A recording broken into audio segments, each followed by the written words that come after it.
Good evening from Washington. I'm Larry O'Connor, and joining us tonight to lead things off is the chairman of the House Judiciary Committee, Congressman Jim Jordon. Oh, hold on, Jim Jordon. Let's get this right. There we go. Congressman Jordon, thanks for joining us, sir. You bet. Good to be with you, Larry. We learned this week that DOJ officials out of Delaware have met with Hunter Biden's attorneys. This is right when you're actually starting to follow the trail and get a lot of information, a lot of evidence in your committee. Are you worried that they're trying to preempt your investigation in the House by working out some sort of, plea bargain over some lesser tax issue? Yeah, you never know. And look, the executive branch, they're the ones who who handle this, comes out of the Justice Department. So we'll see. What I do know are facts that Mr. Comer and the Oversight Committee, which I'm a part of, have uncovered. What is it now? 170 suspicious activity reports, thousands of pages, multiple LLCs receiving money from all kinds of foreign entities, foreign countries, that money now going to 12 different members of the Biden family.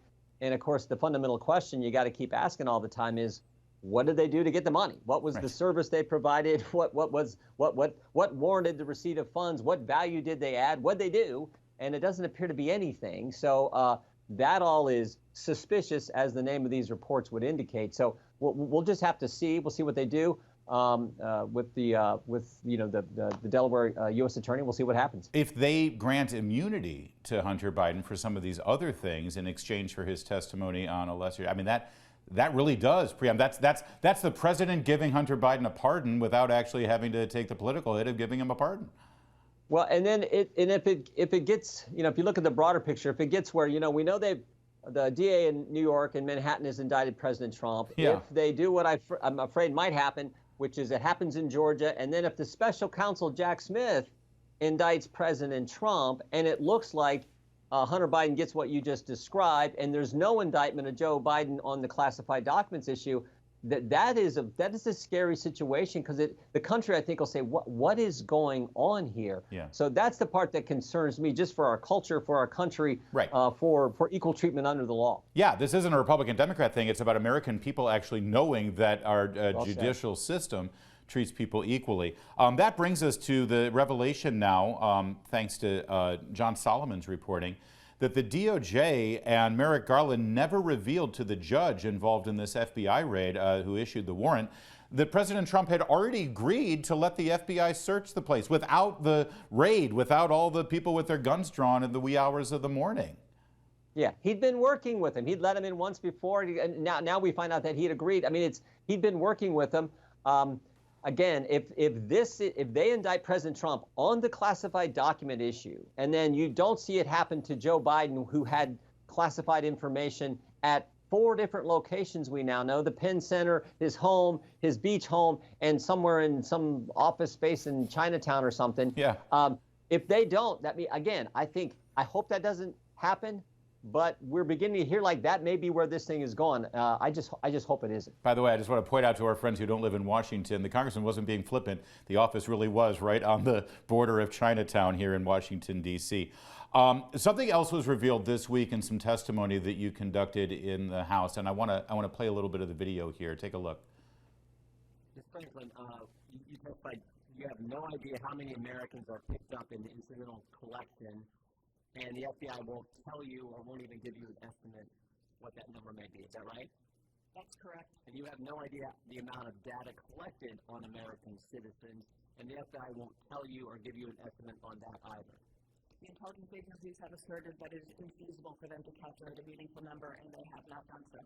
And then 10,000 people, approximately 10,000 people of the Justice Department have the ability to query this incidental collection database without any probable cause, and we know, as the ranking member of the full committee, Mr. Matter, said earlier, there were 3.4 million queries of this database. Wow. 30% of those. This is chilling. It went on, but I just want to cut right to it. First of all, what incidental collection are we talking about? I thought back after the Edward Snowden affair, the NSA stopped incidental collection. And why is it the FBI has access to all of this?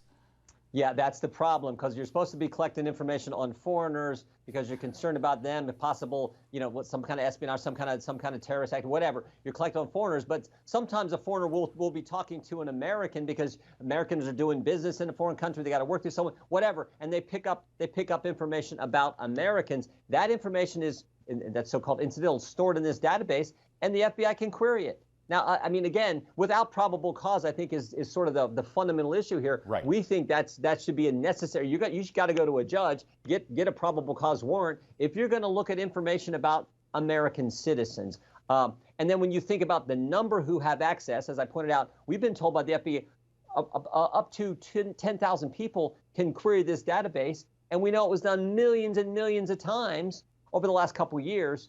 And many times when they do it, they're not following their proper protocols and procedures. Never mind the fact they don't have a warrant to do it. Right. That is a concern. That's why we're determined to change how this thing operates, because civil liberty. I mean, the person that I was asking the question to is head of the Civil Liberties and Privacy Board. Right. That's the commission she's on. She knows what's going on. So. That's a big concern. Well, and again, post 9/11, we were told that these powers were necessary to keep the country safe, and that these agencies, they would never use this for political purposes. But we've seen specifically, Congressman, that they have, in fact, used these powers for political purposes. Yeah, and this is one part of FISA. We're not even talking about the other part of FISA, the so-called Title I, that was used and abused to go after the Trump campaign, where they took information to the court to get a warrant to spy on Americans, and the FISA court okayed it based on false information given to the FISA court. So we know there's that problem, but this is a different area. This is the so-called 702 section of FISA that we got to change. All right. I'd also like to ask you about the Biden administration's intent to add a $60 a month, they're claiming it probably go up, per month for anyone who holds a mortgage that has good credit. And of course, that money would then, for all the people who've done the right thing and built up good credit over the years, that money would go to subsidize people who don't have good credit, who get a mortgage that maybe they shouldn't get in the long run. First of all, first question is, what authority does the executive branch have to do this? This is a tax, isn't it? Shouldn't this come from the House? Of course it should. And frankly, it's socialism 101. Take from people who are doing it the right way, give it to other people who don't. I mean, that is so wrong, so inconsistent with how this great country is supposed to operate. But this is par for the course with the Biden administration. They haven't done one thing, not one single thing can you point to, not one single policy area can you point to where they've done something right. I mean, the border's a mess, crime is up, inflation is up, record debt. You got bad energy policy. You got terrible foreign policy outcomes out there. So I don't know that they've done one thing right. This is just one more thing they're doing wrong. Is this something that would fall under congressional scrutiny or oversight? Can they do it without a piece of legislation? You know how it is. We've got now the power of the executive branch. Any taxing spending is supposed to come from Congress, and the Constitution is clear.